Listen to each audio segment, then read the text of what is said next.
Hello and welcome again to another episode of Chatting with Slava the Jordanian. I'm your host, STJ. Today's episode is very, very special because I get to talk about my best friend, Tiny Ekram. She is my mother-in-law. She was my anchor, my tribal support in the United States. She is my American mother, my Egyptian mother, and of course, she's the one who got me together with my Egyptian darling, Dr. Slava Abdelrehim, who I ended up marrying and I've been married to for the past almost 33 years in August this year. So, unfortunately, Tiny Ekram, we lost her after 7 or 8 years battle with Alzheimer's.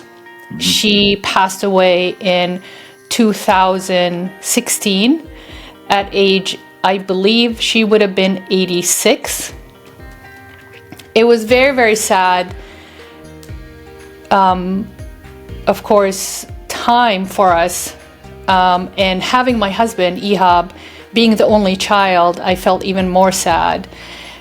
For him, of course, losing his mother without the support of siblings around, and being a Egyptian American immigrant in this country with incidences and episodes like these of losing a loved one. It's very important to have family around you. He did have extended family in Maryland, and they're amazing. I am fortunate to be one of 5. I'm number 2 of 5. So when my dad passed away, at least I could just fall back on the support and the empathy and the nostalgia of my siblings. Those are my immediate family in the United States. Everybody else, extended family, is obviously in Jordan. So Um-Ihab, Tiny Ekram, as a lot of you, especially if you're watching and you're listening, known her as, she was a very, very special person to me and to a lot of you and to a lot of many. So today we are gonna dive a little bit deeper into her beautiful personality and her unlimited mindset, truly unlimited mindset. And when I met her spring of 1990, I fell in love with her personality. I fell in love with her energy. I fell in love with her kindness and with her big heart, generosity, welcoming, tolerance. She was an amazing, amazing human being. Now, a little bit background, as I was told, Tiny Ekram, or as I called her, Um-Ihab,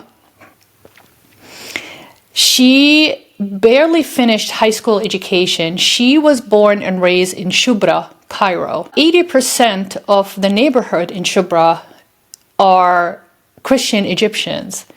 And most of the schools in that district were Christian schools, whether French or English Christian schools. So she went to a French Christian all-girls school, so her native tongue is Arabic and her second language was French.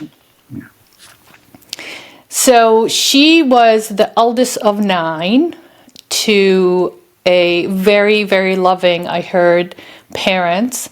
Her dad, she was his first child and she meant the world to him. And she didn't get married until she was, I think, 35, if I'm not mistaken. And she was an entrepreneur. She didn't finish high school.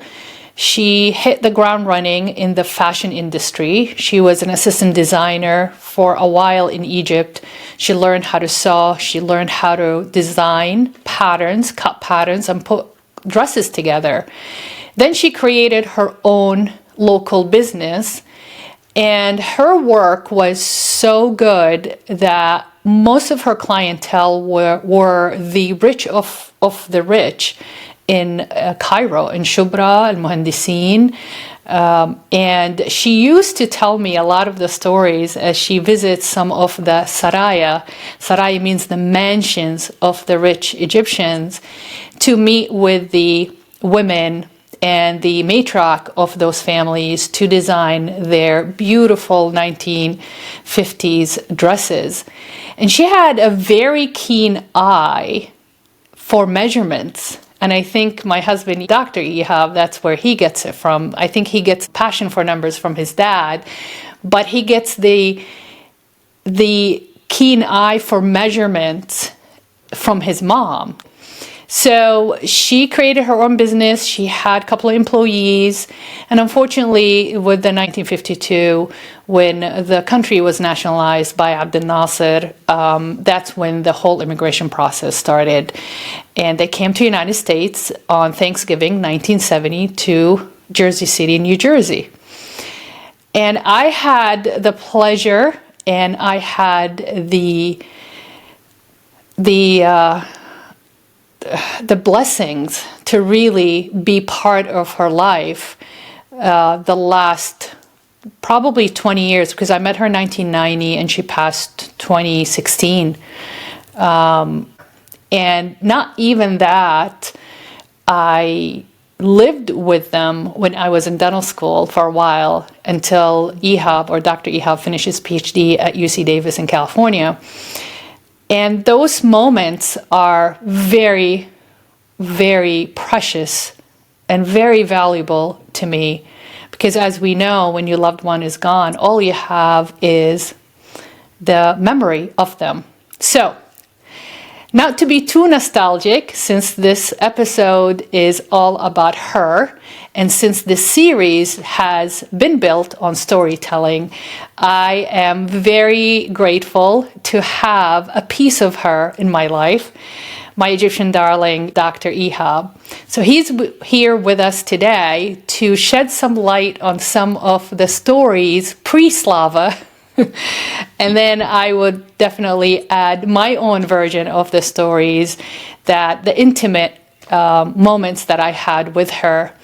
And just to learn how an amazing female Egyptian immigrant that came to the United States left everything she knew behind and left everybody she loved behind as a sacrifice in order to give her only child the best shot at life of freedom, life of entrepreneurship, life of higher education, and for just better life in general.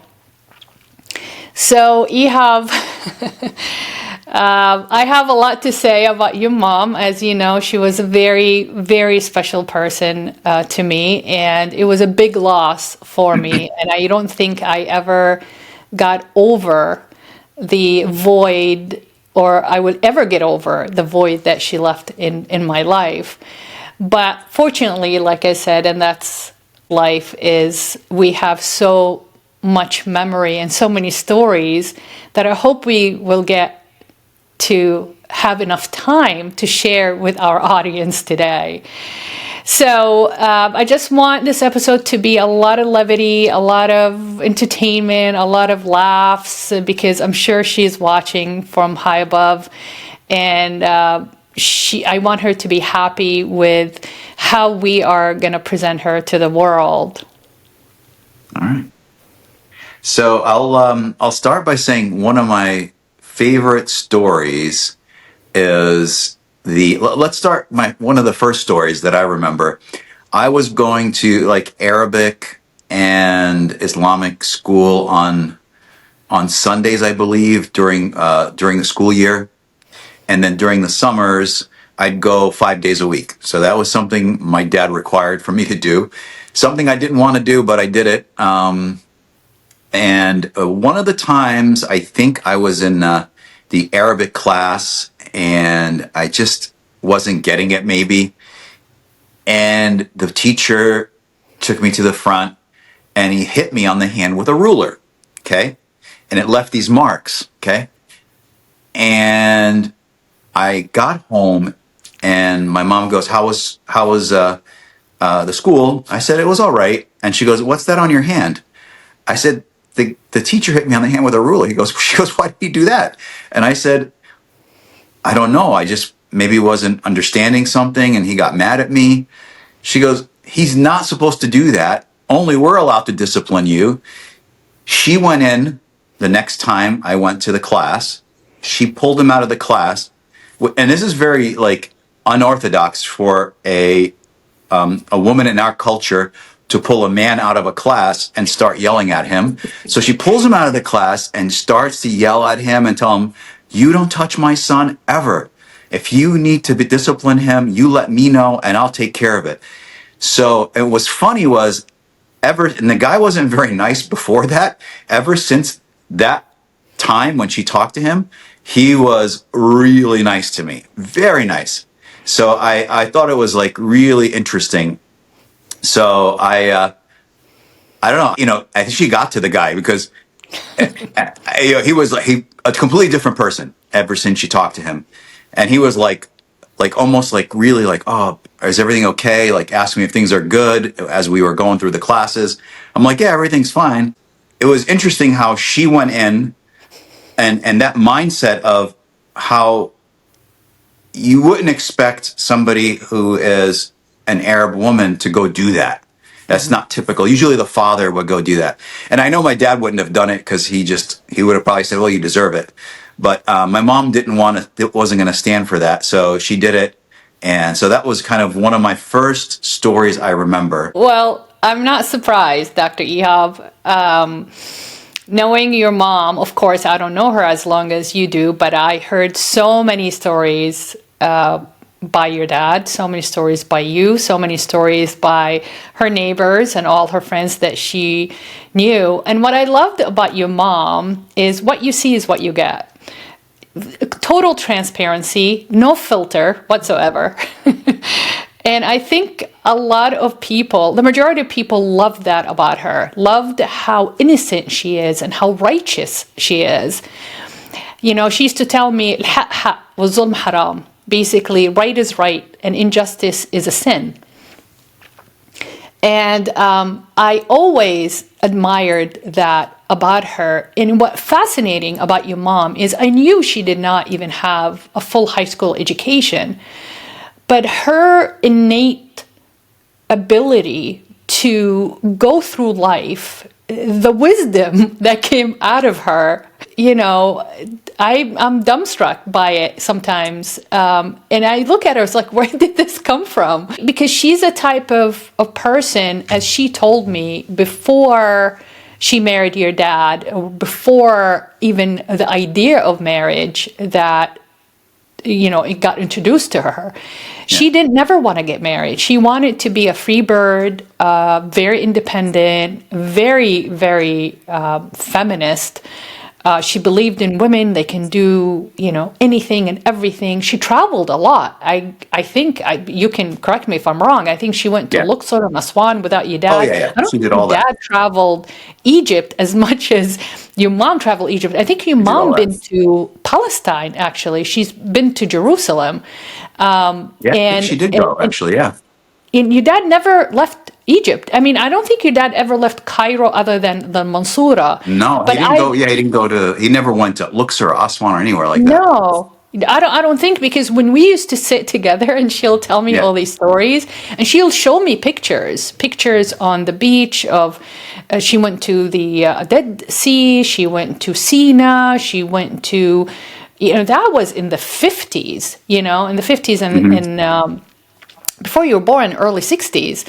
Yeah. And the idea of she wanted to be an entrepreneur, a business owner woman. And I asked her and I said, why did it take you so long to get married? And she said, because marriage wasn't really a priority. She said, I was happy with my life. I was living in my father's apartment and we saw that apartment building when we went to Shubra. Literally, it was across the street from where your dad was living. And there were neighbors, so everybody knew everybody. But she told me that, honestly, I did not see the need to be married. I have so many friends male and female friends. She, like I said, she used to go on trips all the time, and she made her own money. She led her own life, and she was the leader of her destiny, really. And I guess her dad put a lot of pressure on her to get married. And as you know, in our culture, is marriage is half of your faith. The first part of your faith is when you're young and you practice Islam and you learn Islam and you learn your duty. And then the second half of you, كمل دينك, to complete your faith, is by recognizing marriage. And that was important for her dad, because her dad noticed that she's the eldest of 9. Everybody was getting married except her. And he's like, hey, what's going on? And I think he wanted to trump a lot of she said there was a lot of rumors were going on in the neighborhood. It was very, very traditional gender role expectation at those times, especially in that neighborhood. So finally, she broke under pressure and she agreed to meet the suitors. And I asked her one time, and I said, "Why Um-Ihab, my father-in-law, Muhammad Abdelrehim, Allah yarhamu wa yahsin ilayh?" And she said, "You know what? All the suitors that came through, كانوا مبهدلين." It means that they were just not put well together. And I said, what do you mean? She goes, for example, when Muhammad came to propose, he was the only suitor that had a nice watch and did not have a hole in his shoe. Yeah. My dad always wore suits back then too. He was always everybody wore suits. I said, so not having a hole in the shoe. She goes, of course, I was a woman of fashion. I was in the fashion industry, and I had my reputation to protect, and there's no way I would have married somebody with a hole in his shoe. But also, she told me that if a guy coming in to propose and he's not well put together, he was not even thoughtful enough to put the best, thing that he has at home, can you imagine how he's going to look like after getting married? Basically, she said, as a suitor, you're supposed to look your best. And if you're not looking your best, how am I going to get married? So she did have very high standards. And to be honest, for fairness, your dad, I never smelled a foul sweat smell of him. I never seen him so dirty. I never seen him disorganized. I didn't see him in chaos. He was so militant and he was so organized, so clean. Even after like 2 shifts in the yard at Hoboken in the train station, he always came back clean. And I'm like, how do you even manage to do that? And I think that was with her innocence, that was the moment of admiration that she had for your dad, and when she met him. And he's very charismatic. Your dad had a lot of presence. And then I would say, I'm trying to remember, there was one really funny story. I was told this story later because I was young, and obviously they're telling me the story when I was young, I would not have understood it. So my mom is in New York City, and I want to say she was in the Macy's in New York City on 33rd or 34th Street. And she's online, and she's telling me this story, right? She's like, I'm online, and I've got some stuff in my hand I'm going to pay for. And she feels this like tug on her bag, on her purse. And she looks over and she sees this guy's hand inside her purse. Okay. So what he's trying to do, he's trying to pickpocket her, right? So she grabs his hand, and I mean, she locked on. The guy couldn't get off. Like, he was trying to pull his hand away, and she had his hand like this, and he was trying to pull away, and she was screaming, police, police. And the guy had, stuff in his hand from my mom's bag, and she grabbed it from him. And then he had other things in his other hand, like money. So she took the money from the other hand, and she was screaming, police, police, the whole time. And the guy's finally, I think he broke loose and he got away. So my mom, puts the stuff in her bag, her purse, her little a bag with the money and stuff, and puts everything in there. And she goes up to the counter, the cashier, and she pays. And then on her train ride back to Jersey, she's looking in her bag and she's checking to see if anything's missing.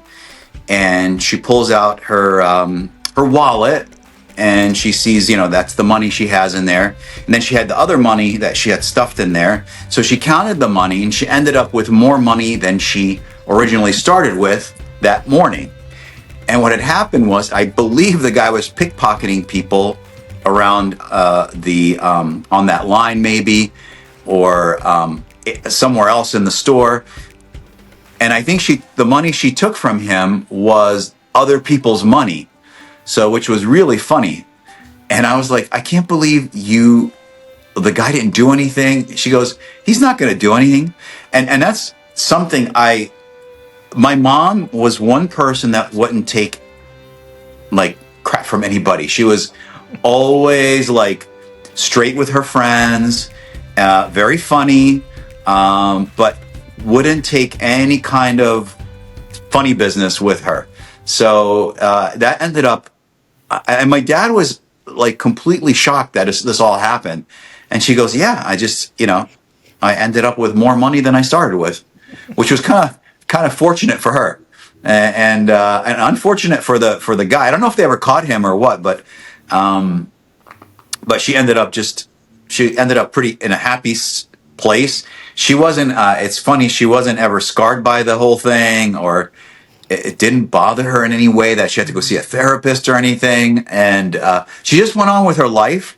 And I believe if this incident would have happened again, she would have done it the same way.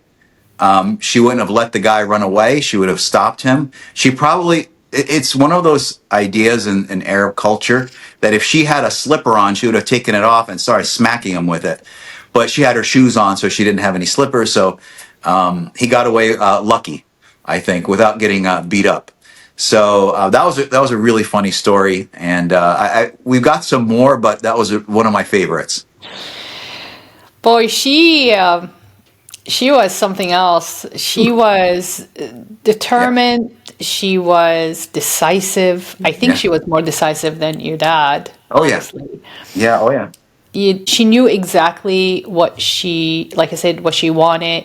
She was strong. Mentally, emotionally, she was strong. And it's funny that when I lived with them the year or 2 years in dental school, she used to get all grossed out about me being in New York City and then being in school, coming back from dental school after gross anatomy lab. Probably she smelled all the formaldehyde on me and stuff. So, and I remember I just moved in with them because it was cheaper. I commuted from New Jersey to New York. It was cheaper for me to live with them because New York was so expensive. And the moment I walked through the door, she used to say, "Khush istahammi, go take a shower."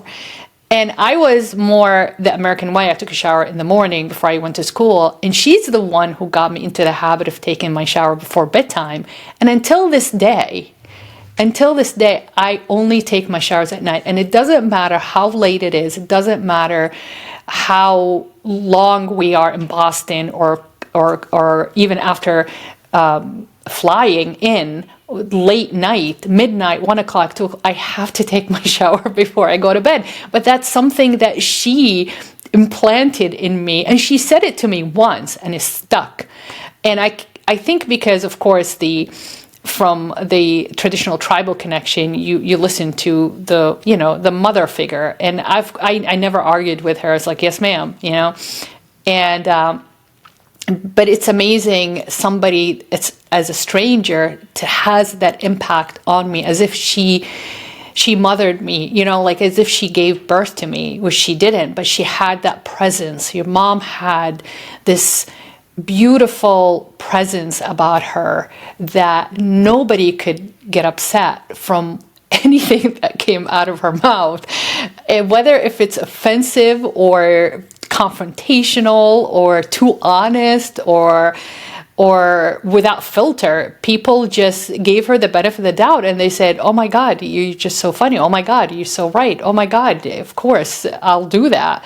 So she had that effect on people.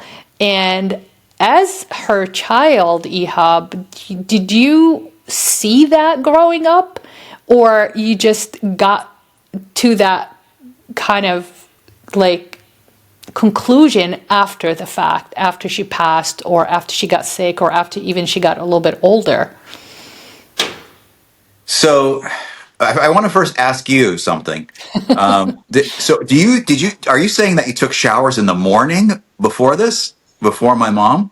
Yes. So when I was living, of course, part of my cultural assimilation in the United States, I thought that's what everybody did. They took a shower the first in the morning before I went to school. That's what I did. That's what everybody did, right? So, Yeah, at Case that's what I did. Western, I Yeah. did undergrad. And when I was in dental school, the first year at NYU Dental, I lived in the dorms in Manhattan and on First Avenue. First and 24th. And of course, I took my shower first thing in the morning.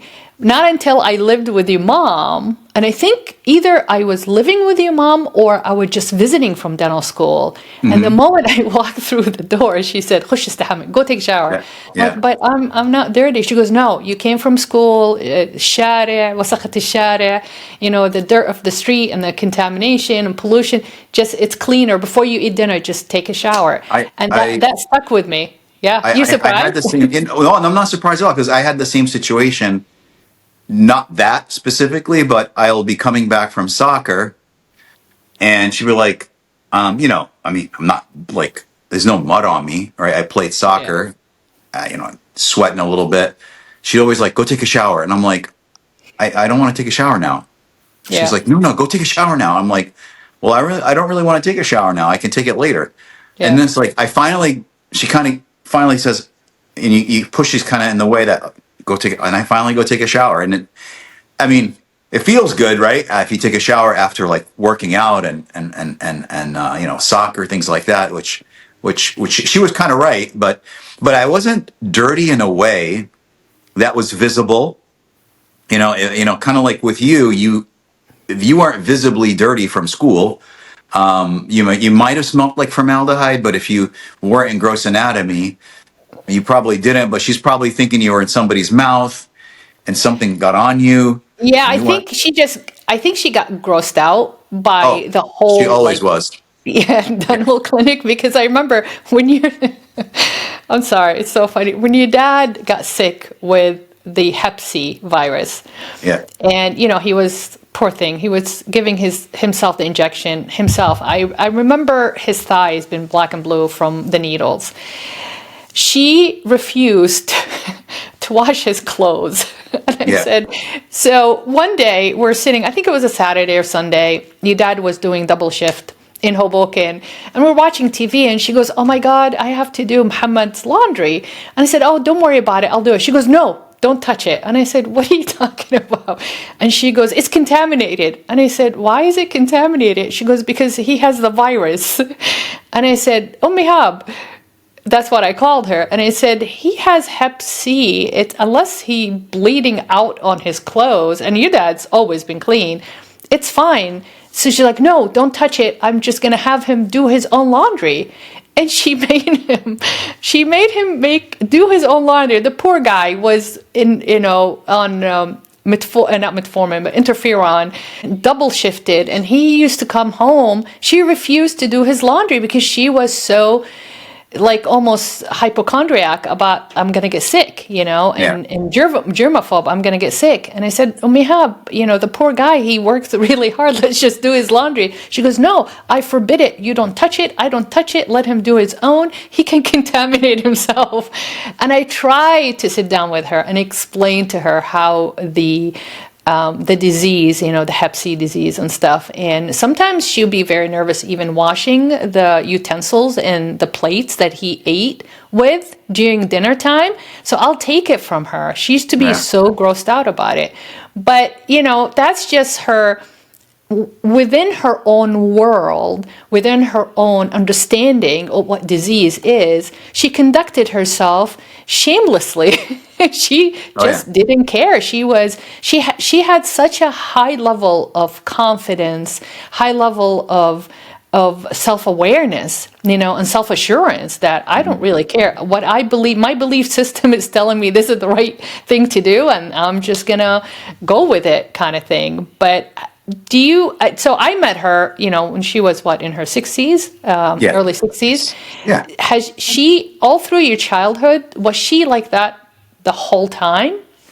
With respect to like being clean and stuff, or what do Not you? about being clean, like she had her own belief system, and she Oh will yeah. not deviate from Oh that. yeah. Oh, Yeah.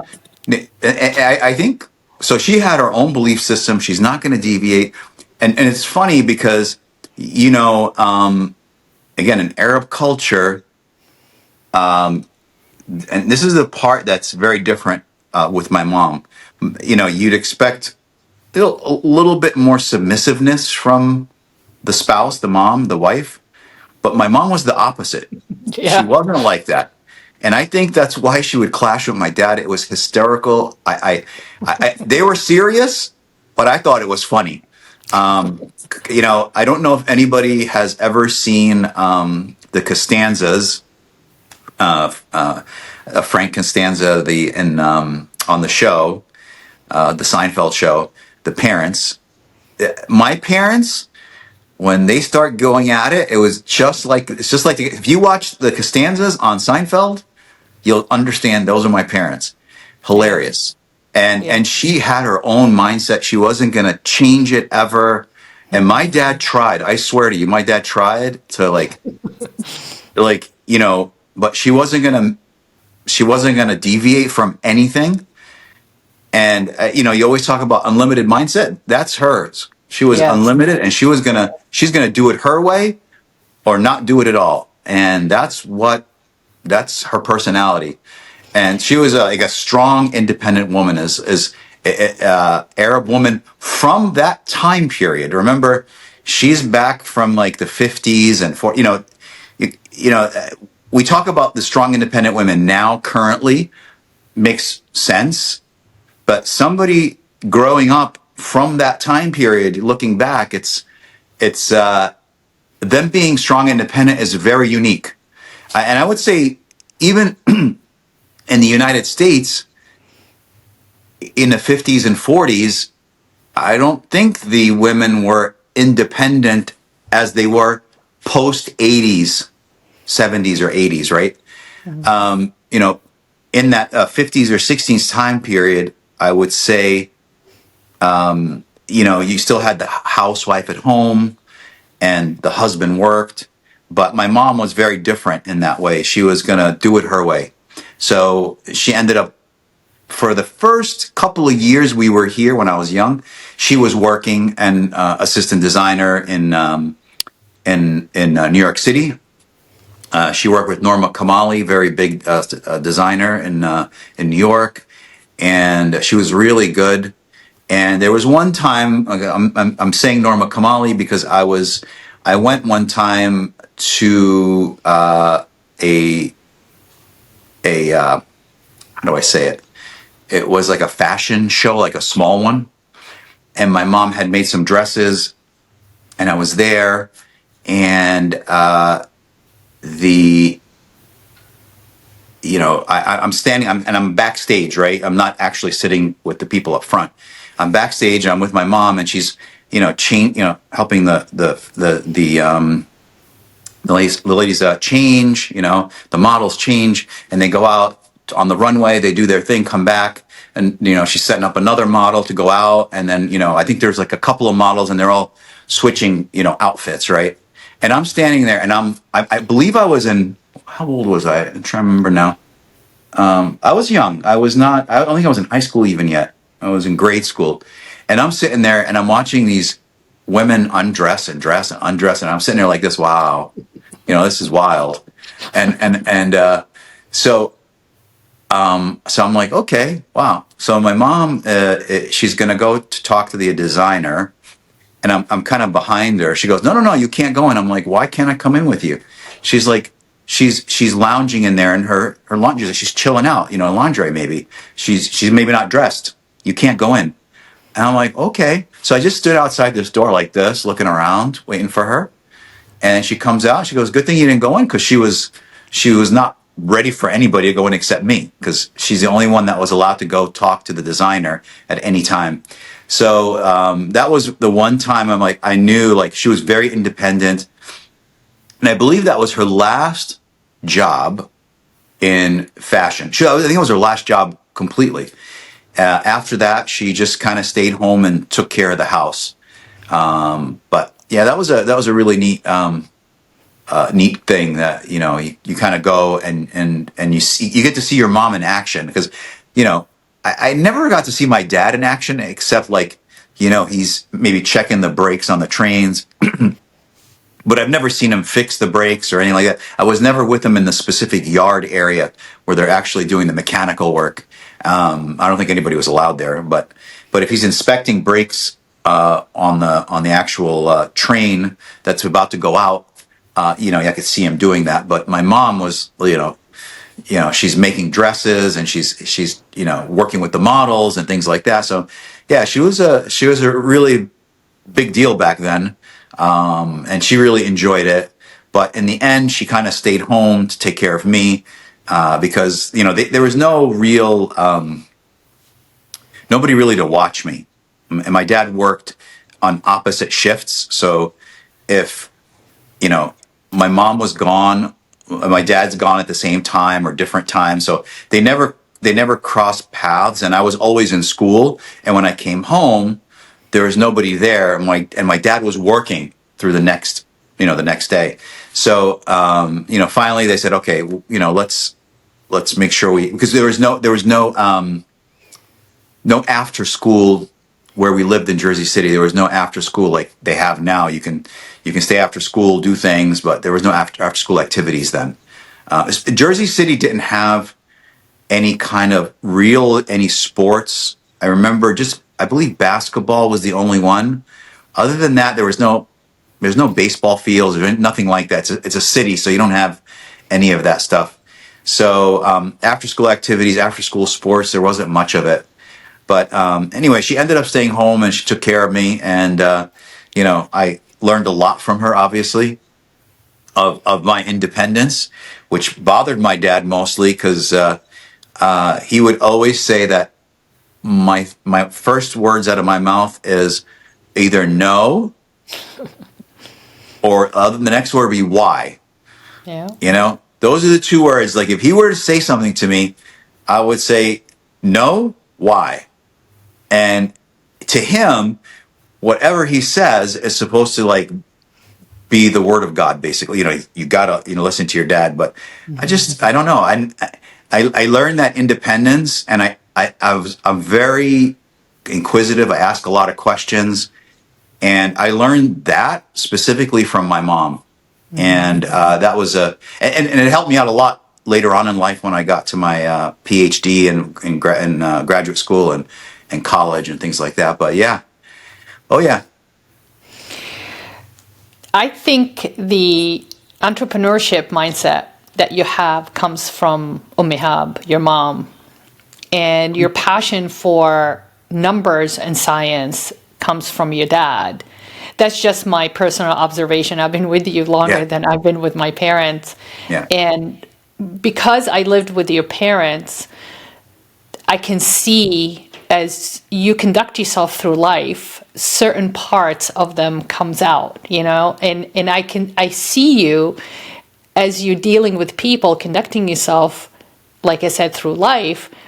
And I'll be able to say, oh, that was Um-Ihab, that was Abu-Ihab, that was Um-Ihab, that was Abu-Ihab. I can tell that your dad is coming out, your mom's coming out.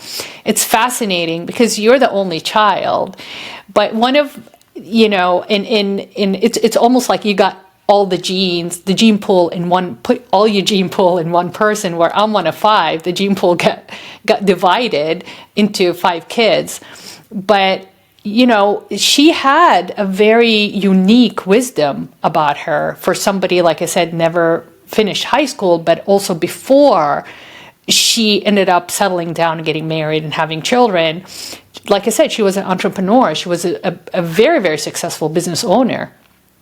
But unfortunately, she had to dissolve that. I remember her nostalgically talking about how she had to shut down her business in order to come to the United States. And that was her pride and joy. She was very, very passionate. She's very artistic. Like I said, she had that measured eye. She can look at you and it gives you your measurement, your bust, your waist, your hips, and she can make you an outfit. She did it with me so many times, which is fascinating. But, you know, the couple of stories that she told me when we used to have coffee together and sit down on a Saturday when your dad was working overtime. And, you know, I just wanted to know her, you know, how come you don't have kids anymore? She goes, well, she had the thyroid issue, and she ended up with synthroid, and I think they removed part of her thyroid gland, and that messed up her cycle. So she couldn't have kids anymore. But the fascinating story is at some point you kept asking her, Mom, you know, I want a sibling, I want a brother, I want a sister. And she couldn't explain to you that I cannot have more children. Yeah. So she sat you down. I think you were like 4 or 5 years old. So she sat you down and figured out a way how to convince you or to have you change your mind about having a sibling.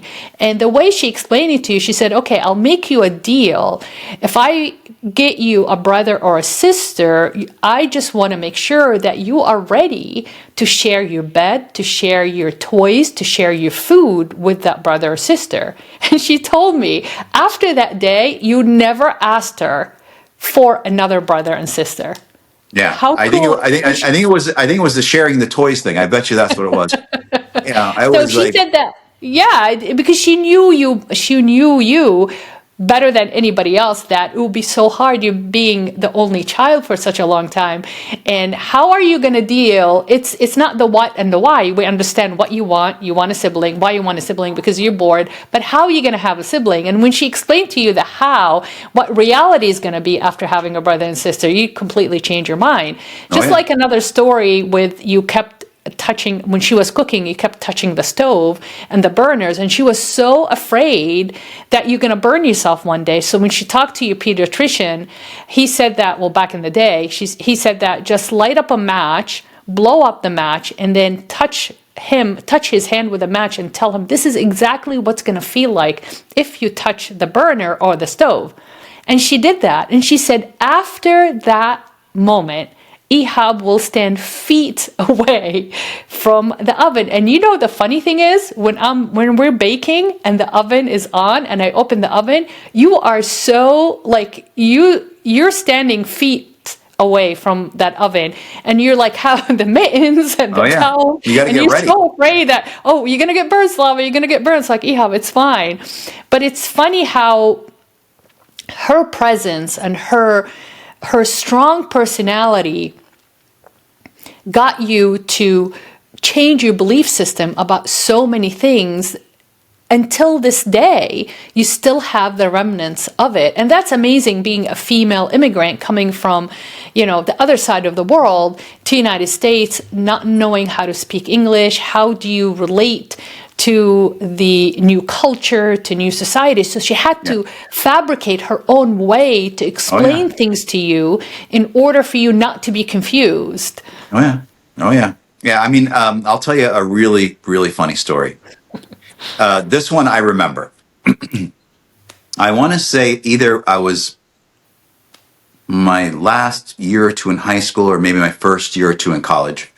We were going to a friend's place, and I'm like, and I didn't like to go to any Arab friends' homes. I just didn't like it.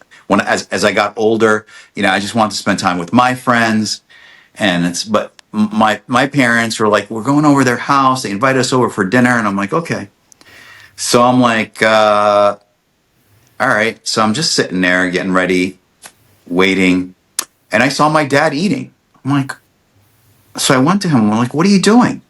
We're gonna go to dinner. You guys told me to come with you, and And he's like, well, I'm eating because I'm just, you know, I'm not really big on the food where we're going. And I'm like, well, then why are we going? He's like, well, they invited us. I'm like, what does that mean? Well, we got invited. My mom was yelling at me like, just get ready. Don't worry about it. So, okay. And only my dad ate, right? So I'm like, okay. And I'm hungry, right? And I'm like, all right. So then we go to their house and I'm sitting there and we get mahshi, which is grape leaves stuffed with rice and ground beef. They serve me that. And, you know, I bit into it and the rice was raw. And I'm like, the heck? And so my mom is funny because I wasn't going to say anything, but and I'm telling you, this table was full of people. I'll never forget it. I mean, there was like a couple of families there, and I'm sitting there, and my mom she goes, hey, this rice is uncooked. What's wrong with you? She looks at the host and starts to kind of rip into her. And I'm like, oh my God, I can't believe this is happening.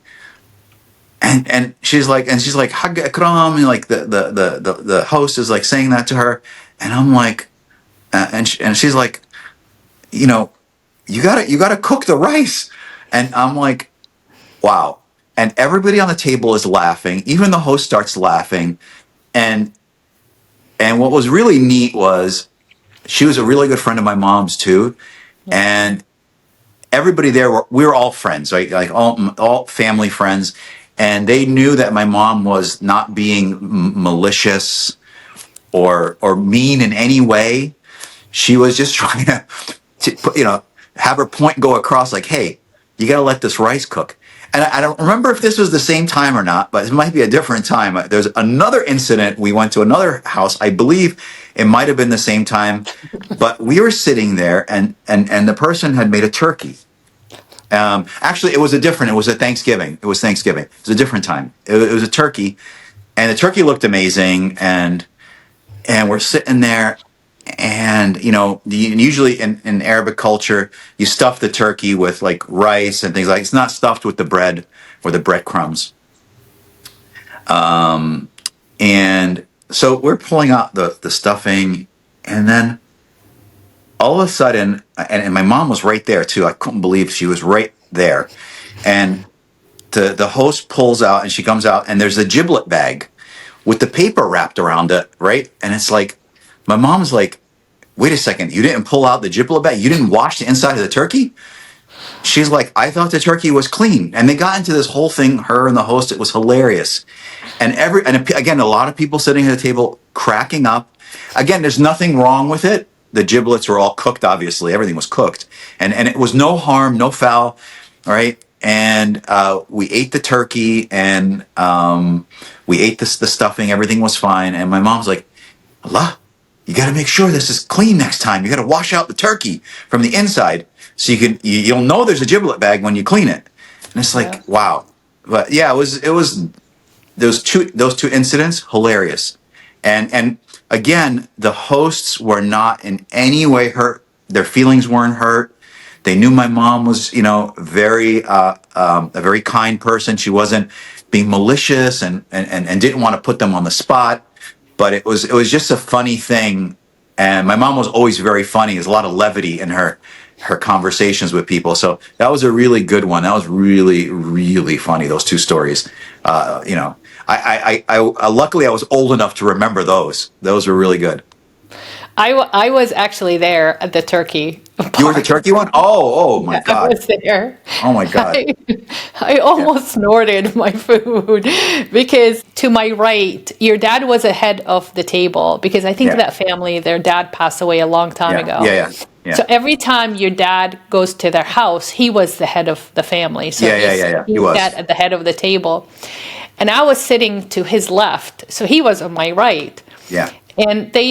And my Um-Ihab was across the table from me. So we start eating, she was serving me. It's like, eat, Slava, let's go, And I looked at Abu-Ihab, and he wasn't eating. He was just sitting there. Because also he ate before he left because he knew she was not a really good cook. It's too much with this guy and his eating. And he looked at me, and he'll like shake his head, basically give me the signal like, don't eat that stuff. So I'm trying to oblige and compliment and all that. And that's when your mom blurted out, "Oh, so what is this? This is all raw. You did not even get the giblets out." And we were cracking up. And the thing was, you think about it, the food wasn't horrible. It was good. It was not bad. Yeah, it's just it's that not like your mom's food. yeah, it's like not my mom cooking, right? No, But it's okay though. Yeah. I ate the food. It's just that I wasn't like, I'm not sitting there going, wowed by the food. Yeah. But it was, it was good. It wasn't bad. I've eaten some really bad food in my life, but this wasn't like that. So yeah, she was. She had no filter, but she was very, very charming in her ways. She was very...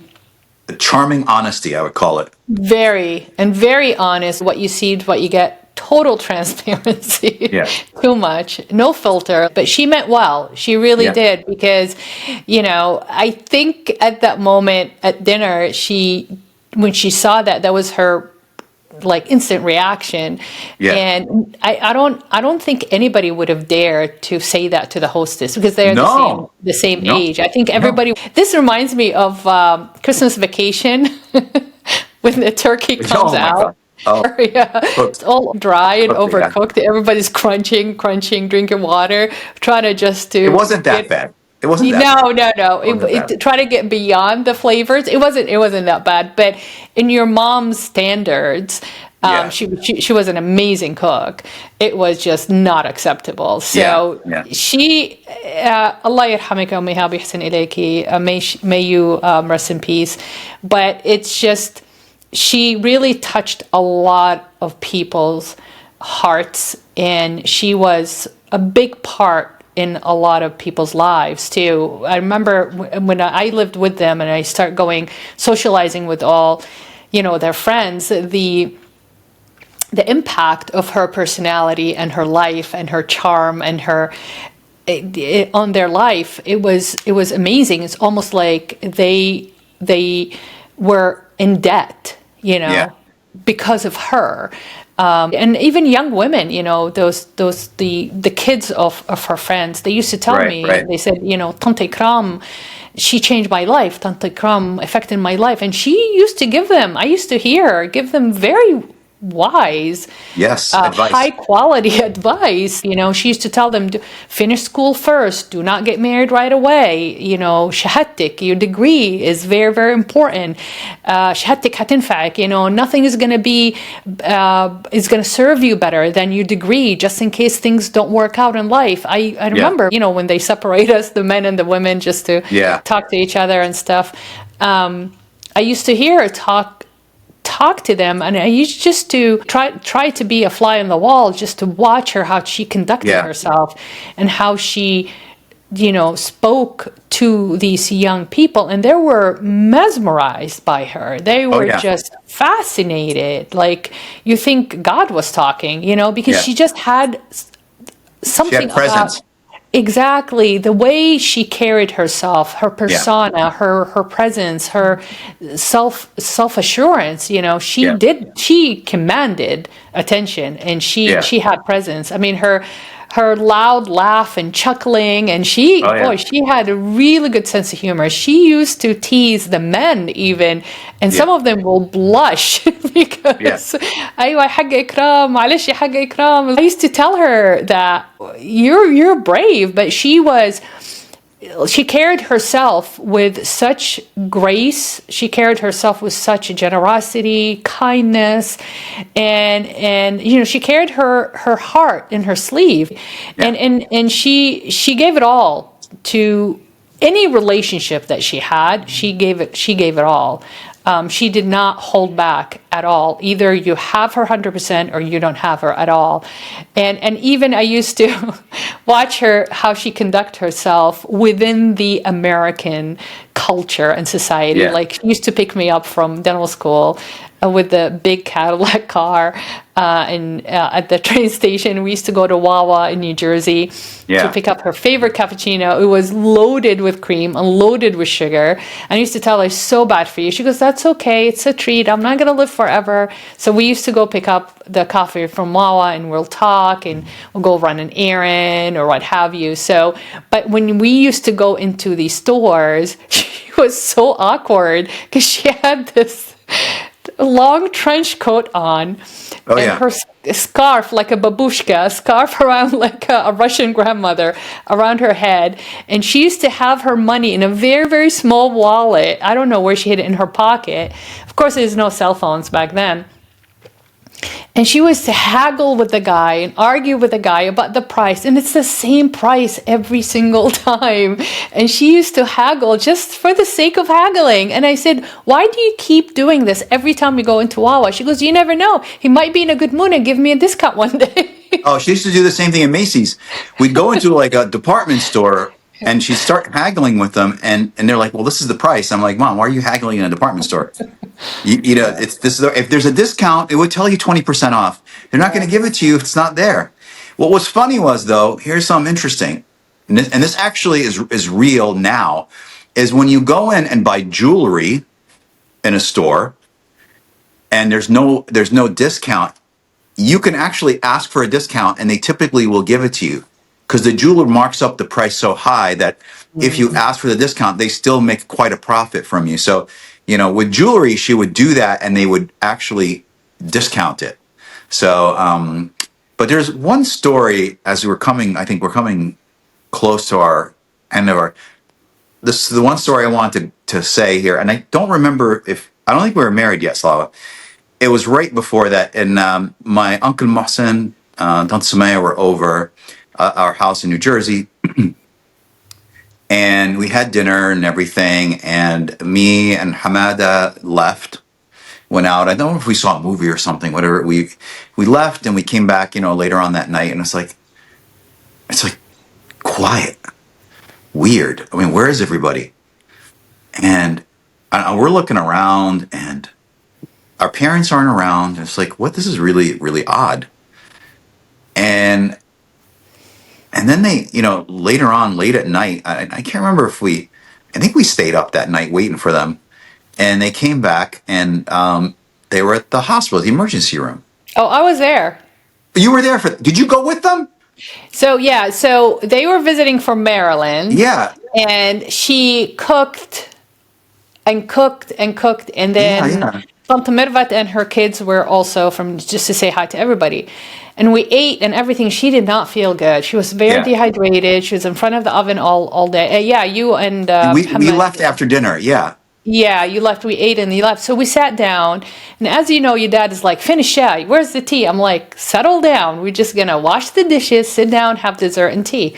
So I told her just to go sit down on the couch. And we're watching TV, and Tante Mirvat, I think kids were around her, and Suzanne and stuff.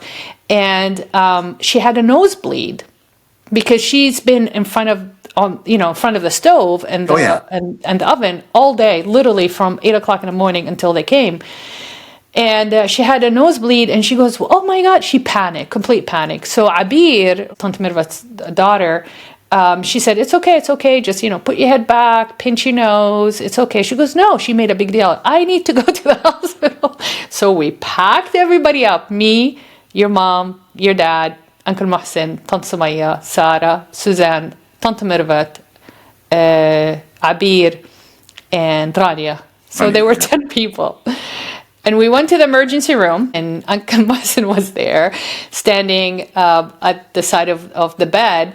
And the doctor comes in. He goes, oh, what's it going? She goes, oh, doctor, I swallowed my brain. And then Uncle Mohsen was standing there. He goes, Gara eh hagga. It's like, what's wrong with you? There's no such thing. Stop making stuff up. And she insisted that she swallowed her brain because she felt like she swallowed a blood clot, in the back of her throat. So she goes, my brain is deteriorating and I swallowed my brain. I'm dying. So we're all cracking up, laughing. The doctor's laughing. All 10 of us were laughing. And she got us in stitches, and Yeah, she Your went must have told on, her, and like, she didn't like that it was funny. So he you told her guys that, came if you home and we were swallowed your brain, gone. you wouldn't Yeah. be here. Yeah, if you swallowed your brain, you wouldn't be here. But that, just like the whole laundry with your dad and Oh hepatitis yeah. C, that's her belief system. She's gonna get contaminated. She's not gonna do the laundry. And she did not do his laundry until I think he started doing his laundry from that day on until she actually, when she got diagnosed with Alzheimer's and checked into the nursing Yep. home, unfortunately. We got to the end of our hour. I hope you guys have enjoyed these stories. And like I said, our culture is very nostalgic culture. It's all about storytelling. And that's how humanity is gonna continue to communicate and exchange ideas and exchange thoughts and exchange experiences, life experiences, of course. So the last thing I would like to ask you, Ihab, if you would describe your mom with one word, what would that be? Courageous. Yeah, absolutely. Courageous, brave. Those are the words I would think of for her. Yes. Because she had that. Absolutely. She was courageous because she was doing things that you typically wouldn't see in our culture at the time. Unconventional. Yeah, Absolutely. very unconventional. Yeah. So, yeah, I mean, she had the courage to do it and break those barriers. And she did. Yes, she did. She's very successful. Obviously, you are the proof of her hard work and her determination and her perseverance and her strength and her faith in her love for you. And I see it, Ihab, through you every single day. So may she rest in peace. We miss you, Um-Ihab, so much. And we always gonna be living through your stories. And you always never fail to put a smile on our face, honestly. So thank you, Dr. Ihab, for your time today. And as a reminder, these episodes are going to be uploaded on podcast platforms like Spotify and Apple. And they're also available on the Greenwood Dental Partner YouTube channels for you to listen to and watch whenever you could and wherever you are. But also, please don't forget to subscribe, share, and like those episodes in order for us to continue doing the work that we would love to do and we enjoy to do for you guys. And also remember, if you want anything specific for us to discuss or talk about or tell a story about that will help you with your journey and with your process, please leave those in the comments below. Thank you so much for listening. Thank you so much for watching, and I hope to see you next time. Bye now.